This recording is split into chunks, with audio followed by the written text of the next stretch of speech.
Magandang araw po sa inyong lahat.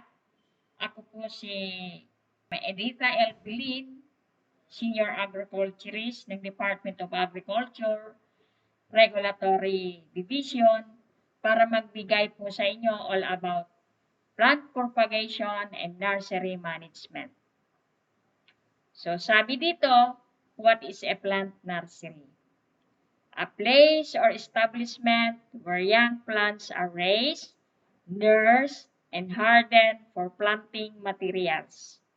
An area where young plants are usually allowed to germinate and propagated, then reared until they are ready to plant in the orchards. May mga importance ang nursery. Sabi dito, to produce high quality of plant material, helps reforestation project, increase family income, and which very much true. Encourage the improvement of our diet. Promising plant could easily be identified for planting in a permanent area or orchards. This gives chance to propagate a sexually promising cultivars to produce true to type and quality plants. There are three types of nursery or class. The fruit tree nursery, like the nursery in the DA, ang pinuproduce nila ay edible fruit tree fruits. Ang tawag po doon ay fruit tree nursery. The ornamental nursery, ang pinuproduce po nila ay mga all about aglonema, calachuchi, mga landscaping material, landscaping plants, that is ornamental nursery. We have also the forestry, like for example, the mahogany, the nara, the acacia. Usually, the agency na nagpo-produce ng fruit tree is the DENR. Ito po ang example ng ating nursery. Dapat po may system siya. Kung mangga, mangga. Kung kalamansi, kalamansi. Dapat po siya ay malinis, free-farm, pest and diseases. Sabi dito, nursery establishment requirements. Dapat po, meron po tayong interest and technical know-how. Passion ninyo dapat yan. Dapat po may background tayo kung paano mag-establish ng ating nursery. Capital or investment. Usually, ang capital na dapat mag-start tayo sa nursery is 50,000 above. Dapat may capital to establish that nursery. Site or location. Example, dapat nearly level to gently sloping or terrace land. Near the center of population areas, will drain, adequate source of water, accessible to transportation and facilities for the loading and unloading of planting materials, minimal pest and disease incidents, and with socio-economic situation. Sabi, in establishing nursery structure, meron po siyang nursery gate. Example of this, meron po siyang office, potting, and propagation area wherein all the activities being performed in the nursery ay nasa tamang lugar. Meron po siyang water system. Example of this is the deep well, water tank, pump well, and then streams. Dapat po siya nakabakod, either barbed wire, hog wire, cyclone wire, and you can use the local material like the bamboo or whatsoever nakikita nyo sa respective area na ini-establishan nyo ng nursery. Plant shed, either permanent or semi-permanent with plastic net. Seed bed, either concrete or raised bed. Dapat po, ang nursery nyo, meron pong compost pit sa segregation ng ating mga basura. Pathway and drainage canal. Meron po siyang hardening area and then lightening system. Ito po ay example kung nakikita nyo ang mga picture, dapat po ang inyong nursery ay merong water source, nursery shed, storage area for planting inputs, propagating equipment, and other supplies. Ito pong nasa picture na ito. So, tools, supplies, equipment. Meron po siyang grafting knife, pruning shear, sprinkler, or hose, sprayer, shovel, hoe, bolo, pail, rake, puncher, wheelbarrow, handwear, crowbar, hand trowel, plastic bag, and huwag pong kalimutan ang garden soils. Isa po ito sa mga additional equipment, actual na scenario na nakikita natin na dapat ilagay natin sa ating nursery. Yung ice candy wrapper, pruning shear, budding knife,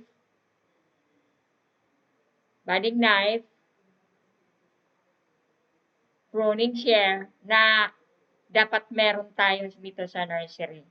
Na kung minsan, kung hindi matalas ang pruning shear, budding knife na hindi po maganda ang pagkakaputol ng ating mga sayon. Meron po tayong maliit ditong pruning saw na ginagamit sa pag-pruning na pwede natin gamitin sa mga maliliit na root trees. Yan. Meron po tayong tea bag. The applicable tea bag is 6x10 or 7-11 plastic bag. Meron po tayong soldering iron na pwede natin gamitin sa pagbubutas ng ating mga used plastic container. Sabi dito, chemicals, fertilizer, and fungicides. Plant propagates, meron tayong seeds, bud stick, and then sayon. Other materials needed, may tinatawag po tayong soil medium with a combination of sawdust, cocoa dust, sand, carbonized hull, rice hull, compost, and garden soil. We can use the mixture can be 35 by 35 or by 30% or 50 by 50%, either sawdust 35%, either coir dust 35% or 30% garden soil. With other combination, pwede naman pong carbonized hull 50% or 50% garden soil. Iyan po, ang tawag dyan ay soil medium. Ito pong nakikita nyo, mga additional material po to sa nursery. The pumice rock. Pumice rock, ginagamit po siya in mixing soil medium para hindi po siya sticky, yung mga soil medium. The garden soil, isa po to sa mga importante. Nursery management practices. May method po tayong propagation. The sexual, by means of seeds and spore. Pag sinabing sexual, kumain kayo ng jackfruit, itinanim niyo sa nursery, tumubo siya, itinanim mo sa orchards, That is sexual propagation. Galing po sa buto. We have the asexual propagation by means of vegetative parts, the stem, the leaves, the rhizome or the crown. That is what we call the asexual propagation. Meron po tayong tinatawag na sexual propagation and their advantages. Sabi dito, pag sexual propagation, most economical and fastest means of propagation. Pinakang madaling process ang sexual propagation. Kumain ka ng mangga, matamis, itinanim mo, diretso na, without any scientific method na ginawa, tinanim mo na siya, that is sexual propagation. Economical daw siya. Trees planted from seeds are deeply rooted, thus anchorage and nutrient exploration is enhanced. That is true dahil ang sexual propagation galing sa buto, ang primary roots ay dire-diretso po siya sa soil to absorb nutrient. Use at rootstock. Ang sexual galing sa buto, ginagamit po natin for rootstock. And then, totoo yan, halaba or long-lived po ang sexual propagation. Disadvantage, seedbed trees do not produce fruit that are true to type. Ano po ang ibig sabihin? Kumain ka ng santol. Nung una, napakatamis siya. Nung pangalawang pagbunga niya, nang kunin mo ang bunga, maasim na po siya. Kung minsan, the sexual propagation do not produce fruit that are true to type. May mga changes ang palatability nila. Trees have enormous size, tall with large canopy. Yan. Sa sexual propagation, masyado po siyang tumataas. Large canopies. Hindi mo maabot ang bunga. Seeded trees take longer time to bear fruits. Pag galing sa buto, it takes 8 to 10 years bago mag-produce ng fruits. May tinatawag po tayong seed collection. Collect seeds from fruit retailer, processor, and institution sources. Seeds are fully matured and free from pests and diseases. Seed sorting identifies mother trees. Dapat, pag naghanap tayo ng seed, identifies natin ang mother trees, ang source. Avoid seeds with extracted mechanically. Kasi, kung minsan, using the mechanical instrument, nasisira po ang endosperm, cotyledon, endosperm, or cotyledon. Seeds kept in frozen storage are reduced viability. Kung minsan, ang ating mga collected seed, ilinalagay sa freezer, na-reduce po ang kanilang viability. Wash and air dry the seeds. Air dry po ang gagamitin. Do not expose your seeds under the sunlight. Air dry lang po siya.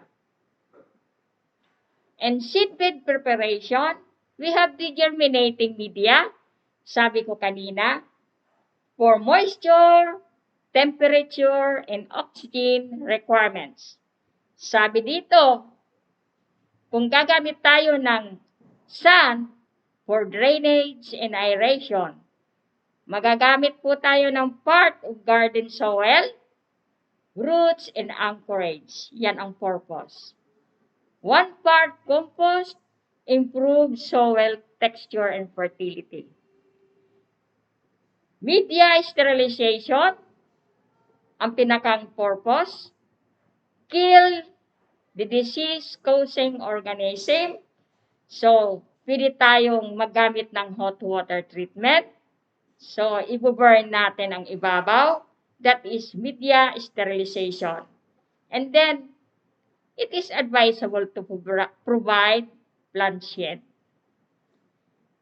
Sowing of seeds. Sow the seeds or each plant side or concave side at a distance of 3 cm by 2 cm by 0.5 cm deep. May tinatawag po tayong pricking and pulling of seedling. Water the seedbed before planting. Prick seedling 21 days after germination when true leaves are already developed. May tinatawag tayong culling of seedling. Water the beds. Pull the seedling by the aid of weeds. Transplant and dribble the bag soil and press the base gently. After that, water after transplanting. Dapat po tigdadasukta ang garden soil sa bag. Ipipress po siya sa base gently. Plastic bag preparation and potting of soil. We can use the polyethylene bag by 7 by 11 by 0.003 by 10 by 0.003. So, magamit po tayo ng punch hole, 1/4 of its height. Fill 2 to 3 with soil and press both sides to form rounded bottom and finally filled up. Ipapile po natin yan sa desirable quantity bed at a distance of 50 by 75 centimeters between bed under a plant shade. Dapat po ilagay natin siya sa shaded area after lagyan natin ng lupa ang ating polyethylene bag. Care and maintenance of the seedling. Ina-advise po judicious watering preferably in the morning. Provide 80% shade. You can use fertilizer. Fertilize amusol at 2 gram seedling for water solution fertilizer. Dissolve 1 tablespoon complete fertilizer in 5 gallons of water. Wash the leaves after application. Sabi dito, pagka-provide natin ng 80% shade, pwede tayong mag-fertilizer ng ating using complete fertilizer ang solution. So, i-dissolve natin yung 1 tablespoon of complete fertilizer in 5 gallons. After that, using the water solution, ihugasan natin siya ng top water. Pest and disease control, regular monitoring to prevent build-up. Usually sa nursery ang nakikita natin pest and diseases. For pest, we have the hopper, twig borer, scale insects, aphids. Ano po ang dapat gawin? We can spray with insecticide. We have also the diseases, the anthracnose. Ano po ang dapat gawin? Spray with fungicides and keep with control. Dapat po malinis, keep the seedling weed free. May tinatawag po tayong hardening. 2 to 3 months after transplanting, regroup the seedling for proper size and height to avoid competition. Gradually expose to feel sunlight with simulated water stress. Pag 5 to 8 months old na ang seedling, are ready to use as stock. With the diameter reach of 1 centimeter. Ang diameter po, kasukol niya o pareho po yan kan pencil size. So may sa nursery, may tinatawag tayong hardening. Kung nasa nursery pa siya, inside the shed of the nursery, ang color kan base kan sa tuyang seedlings is yellow-green. Once na na-expose siya sa sunlight, nagiging na po siya, brownish, brown or dark brown. Observe the recommended nursery management. Saro po ini sa mga example kang recommended nursery management. Dapat po meron tayong propagator. Knows how to propagate, multiply the planting materials, the fruit trees, whatsoever na pinuproduce natin, whatsoever na anong commodity ang pinuproduce natin sa ating nursery. Dapat po meron po tayong area for potting the polyethylene bag. Dapat po na-maintain natin ang proper cleanliness and sanitation. We have the asexual propagation. Sabi ko na kanina, you can use of vegetative parts, the root, stem, and then the leaves. Ano po ang importance? Sabi dito, true to type. True to type. Pag kumain ka ng pumilo, matamis talaga siya. True to type. Trees bear fruit early. Pag sabing trees bear fruit early, within 2 to 3 years, dahil nag-perform kan scientific method, propagation like grafting, madali po siyang mag-bear ng fruits. Trees are generally small in size, and several number can be planted per unit area. That is true for 1 hectare na gusto mong taniman ng pili. So, pwede mo siyang taniman ng 100 pieces na trees with a measurement of 10 by 10.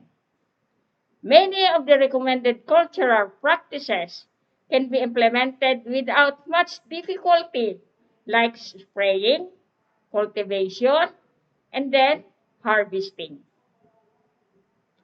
But, meron po tayong disadvantage. Grafted trees are shallow rooted and are easily uprooted by strong wind and typhoon. May hugot po siya. It is common notion that grafted trees have shorter, but it is proven that many of the grafted trees are lives more than 80 years and are still vigorous and productive. So, kung minsan, ang grafted trees, paano man siya magiging shallow-rooted, still, from seedling, meron pa naman siyang primary roots. There are several techniques of propagation. We have the cliff grafting, enarching, side grafting, splice grafting. We have the baling, budding, marcoting. So with this technique, gagamiton ta scion and then rootstock. Masimula po tayo sa marketing. Marketing. The process of inducing branch or twig to produce roots while still attached to parent plant. Kung titingnan nyo ang picture, step by step, mag-girdle tayo, magamit tayo ng sphagnum moss, babalutan natin ng plastic na transparent, tatalian natin sa dulo, both end, that is marketing. Yan po ang itsura. We can use also the garden soil, the simplest way na binaliso type, may ano po siya, may lock. Oh, that is also marketing. The leaves can be used as the star apple. Pwede po siyang gamitin, pambalot sa marketing. Simple yun lang po yan. Sa grafting, the process of joining together rootstock and scion until they united permanently. Budding. It is form of grafting that may use a single bud as the scion inserted of stem bearing several buds. Usually, nagbabading tayo sa mga kalamansi. Gagawa tayo ng slit, D-shape, i-insert natin yung eye bud ng kalamansi. Tatalian, yan po ang itsura, babalutin ng plastic. Meron po tayong tinatawag na baling. The practice of lifting the seedling grown in nursery row by digging their roots. That is called baling. Yung binubol natin na halimbawa, itong lakatan, banana, napakasarap ng bunga, ililipat natin sa another area, that is baling. Practices to consider for a successful grafting. Sabi dito, selection and preparation of stock. Use rootstock that are vigorously and actively growing. Sabi dito, if dormant fertilizer, kung dormant na po, pwede po tayong maggamit ng amusol, 2 grams per plant within 30 days before operation. Pagkatapos po niyan, yung rootstock, i-rearrange po natin sa area na shaded area, preparing them for successful grafting. Sabi dito, selection of scion. Yun idudugtong natin. Collect scion from identified and bearing trees, bearing mother trees. Dapat identified natin. Kung sweet katimon mango siya, alam natin kung saan galing. Select scion that are free from pests and diseases, with developed apical bud and semi-dormant. Stem should be at least 10 to 15 long. Size should match the rootstock. Kung ano ang size po ng rootstock, yun dun po ang size ng ating scion. Use pruning shear in collecting scions. Wrap in moist newspaper or banana wrap to prevent freshness. Graft the scion immediately to avoid mortality. Like for example, nagpunta kayo sa Davao, nakakita kayo ng masarap na, nakakain kayo ng masarap na pomelo, Davao pomelo. Nakakita kayo ng puno, gusto mong dalhin dito sa Bicol, na bawal po mag-transport ng seedling galing sa Davao, bibili ka lang po ng scion, but it should be wrapped with moist newspaper or banana wrap bago mo siya i-transport going to Bicol. Automatic po, pag dumating dito ng eroplano na nakasakay kayo going to Bicol, automatic po, i-grab ka agad po para ma-avoid po ang mortality. So, peeling. Cut off the stalk at the joining at the portion just above the axe of the last two lower leaves or where there is an active growth. The cut must be sliding toward the sides. Example po ito ng pili kung paano pagdugtong or pag-graft. Holding the knife with one hand, blade facing down, and the other holding the tip of the stalk. Gently make it slit across the stem by slowly pushing the knife 1 to 3 centimeters down, then set aside. Cut the basal section of the scion just below the border of the green portion and form the cut into a wedge B. Magkakat po tayo ng B-type. Insert the scion into the slit of the rootstock. Be sure that the cambium layer of both rootstock and scion must be in contact. Dapat po ang cambium layer ng rootstock and then the scion, dapat po nakaplat siya, closely in contact. Avoid touching the cut area of the scion weeds. No cut surface of the weeds must be exposed. Dapat po lapat na lapat siya sa cambium layer. Starting from the joint wound, the plastic strip tightly progressing downward until the whole length of the slit is covered. Dapat po nakalapat siya dyan sa joint ng wound. Dapat po nakapatos po siya ng plastic. Twist the strip to fold before another binding be done that goes upward until the top portion of the scion is covered, exposing only the apical end. Then firmly close with a tie to avoid moisture from entering the graft. So, kung titingnan nyo sa apical type o end, dapat po may lock po siya. Firmly close with a tie. Para po siya hindi mapasok ng moisture or tubig during rainy days. Ito po ang itsura ng step-by-step image of newly grafted pili. Yan, nasimula po siya sa right, going to the left. Pag sa last part, ready na po siyang itanim sa orchards. May tinatawag po tayong enarching.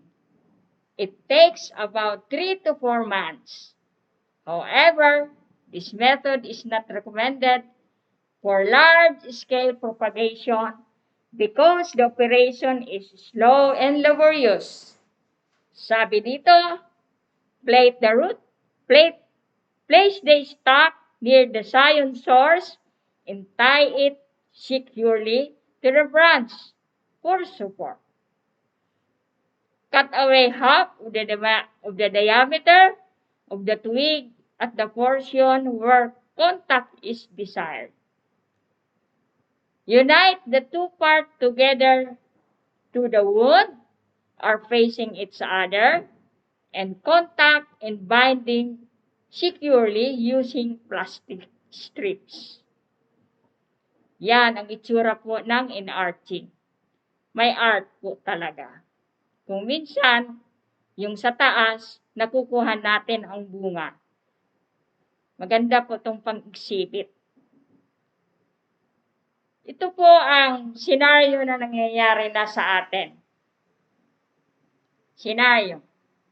Kung tayo po ay nagdugtong, dapat po yung mga spray ay alisin. Kung tingnan mo po sa baba, meron po siyang sprout.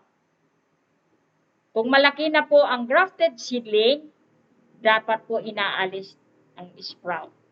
Kasi kung tingnan nyo sa taas, payat po siya or unhealthy po siya. With the comparison of walang sprout, healthy po siya. Napakagandang tingnan. Kaya kung tinatanim po natin ang ating grafted pili sa field, imumonitor po natin na dapat superior po ang ating dinugtong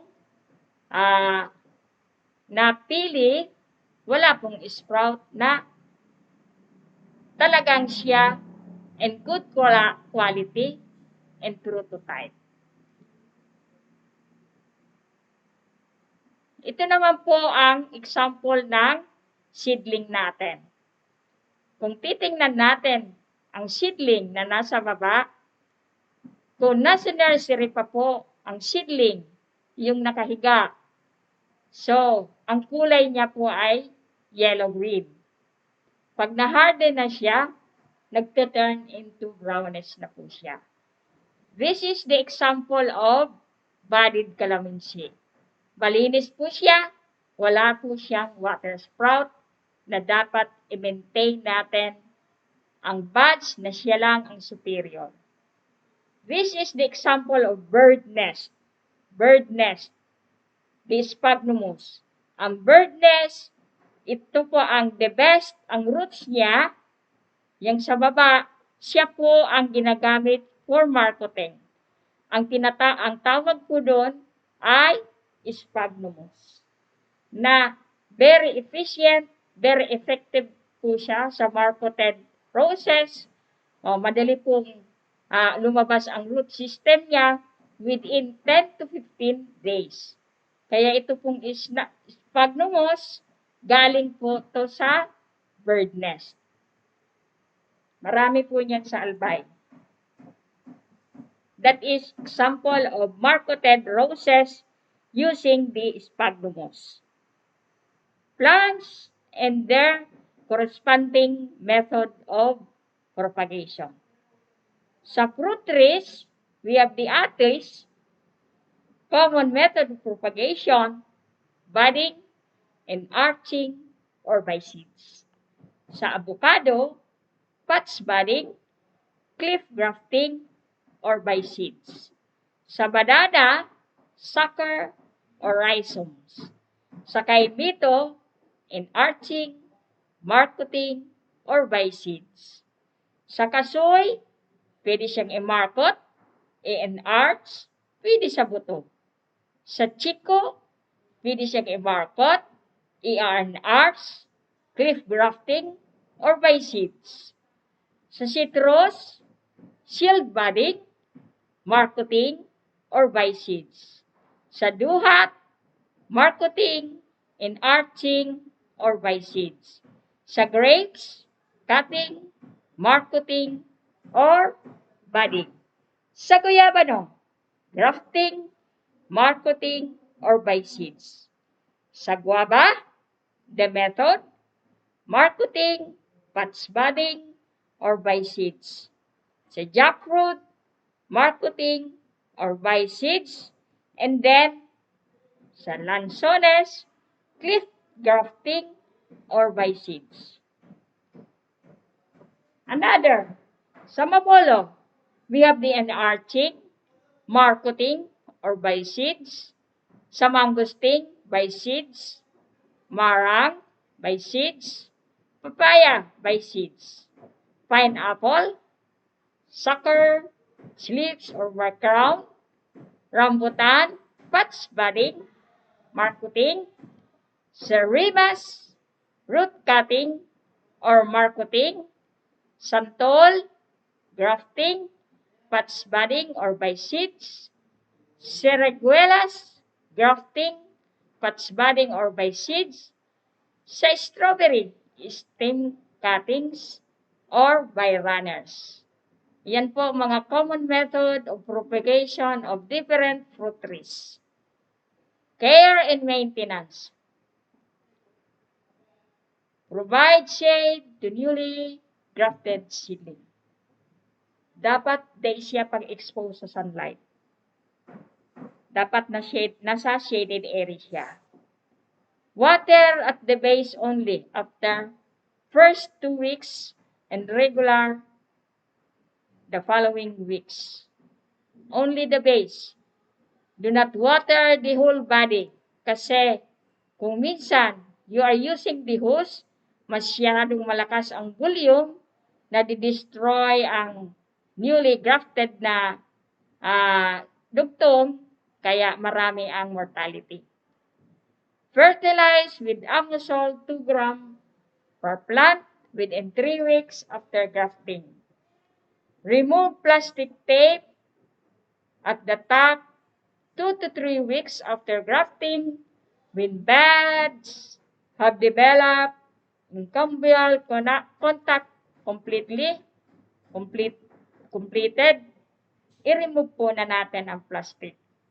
Sabi ko na kanina, remove the water sprout, spray for pests and diseases, wala po siyang dumi or weeds free po ang area ng ating seedling. Harden the plants for field planting 3 to 4 months after. Palaging i-harden natin siya after 3 months before planting in the orchards.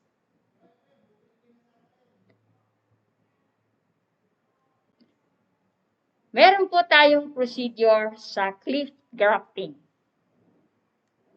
Select a healthy stock about the size of a pencil size. Cut off the top at desirable length where there are an active growth. Make longitudinal cut at the center of the cut surface, deep enough to accommodate the scion. Dapat magkamatch po sila. Select a healthy scion of the same size of the rootstock. Make a wedge cut 4 to 5 cm long on the basal section. Insert on the stock with cambium layer. Perfectly met them together. Sa enarching, scion is made to unite with attach with the mother plant. Cut a longitudinal section about 4 to 5 centimeters long and about half of the thickness of the rootstock and fit to the scion of similar cut. Tie firmly with a plastic tape. Gradually cut the scion below the point of union and rootstock about half of the thickness 2 weeks after enarching and 6 weeks after make the second cut. If this did not show wilting, completely cut off. Putulin na po siya. Sa plant propagation and nursery management, may tinatawag po siyang pruning. For orchards which use seedling, it is advisable to top cut the plant 1 to 2 years old after transplanting to induce the growth of lateral branches. For asexually propagated plants, no need to be top cut. After cutting or pruning, paint the wound to protect it from being invaded by wood-boring insects. So pruning consists of the removal of small unproductive branches as well as disease and insect-damaged ones. Since fruits are usually produced on the trunk and large branches, the removal of unwanted branches would give more light to the developing fruits. So, very much advisable, yung mga planted natin ng mga fruit trees, mag-practice po tayo ng pruning.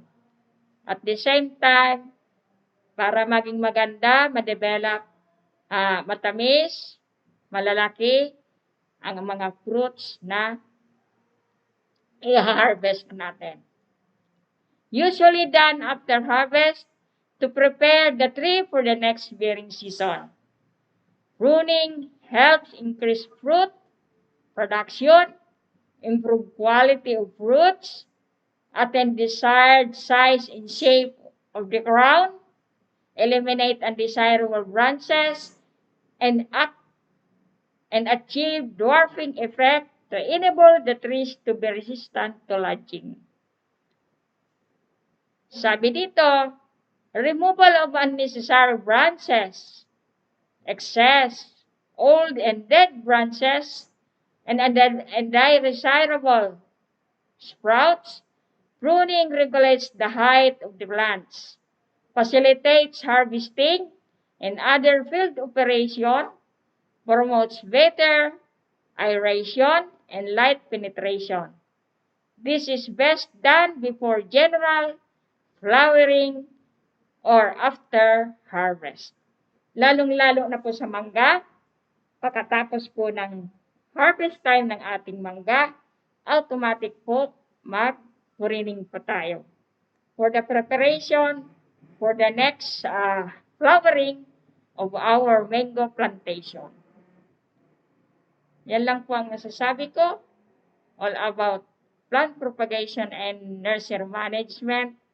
Thank you very much sa pakikinig nyo and maraming salamat po talaga.